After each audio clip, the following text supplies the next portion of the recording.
நீங்கள் விடுப்பு கேட்கும் பொழுது உங்கள் மேலாளர் மேனேஜர் எவ்வாறு நடந்து கொள்கிறார் என்பதை கொண்டு உங்கள் நிறுவனத்தை பற்றி ஏராளமானவற்றை கூறிவிடலாம். உங்கள் மேனேஜர் காரணம் கேட்காமல் அனுமதி கொடுத்து விட்டால் நீங்கள் வேலை செய்யும் சூழல் நம்பிக்கையின் மேல் கட்டப்பட்டது என்று முடிவுக்கு வரலாம். உண்மையான தலைமைத்துவம், லீடர்ஷிப், கட்டுப்படுத்துவதில், கண்ட்ரோல் செய்வதில் இல்லை. அது திட நம்பிக்கையை, கான்பிடன்ஸை பொறுத்தது.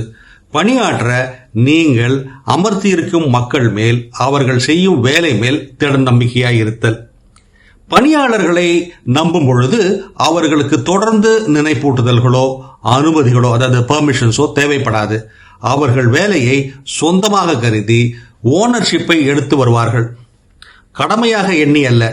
சிறந்த பண்பாடு கல்ச்சர் என்பது இலவசமாக மதிய உணவை கொடுப்பதையோ கவர்ச்சிகரமான பதவியின் பெயர்களையோ பொறுத்தது அல்ல.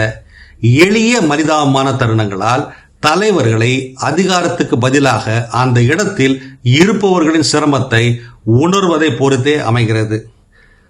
தங்களை நிர்வாகம் நம்புகிறது என்று பணியாளர்கள் உணரும் போது எதிர்பார்ப்பதற்கும் மேலானவற்றை செய்வார்கள். ஆதரவு, சப்போர்ட் பெறும் குழுக்கள் தங்கள் எல்லைகளை தாண்டி செயல்படும்.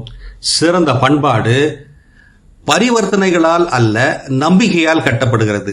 தலைவர்கள், லீடர்ஸ், மக்களை குறித்து யோசிக்கும் பொழுது மக்கள் பலன்களை குறித்து யோசிப்பார்கள். பணியிட பண்பாட்டை குறித்து டாக்டர் ஜமால் எம் சுல்தான் இவ்வாறு கூறுகிறார். இது போன்ற சிந்தனைகளை தவறவிடாதிருக்க தமிழ் பூமர் அபிஷியல் சேனலை சப்ஸ்கிரைப் செய்யுங்கள்.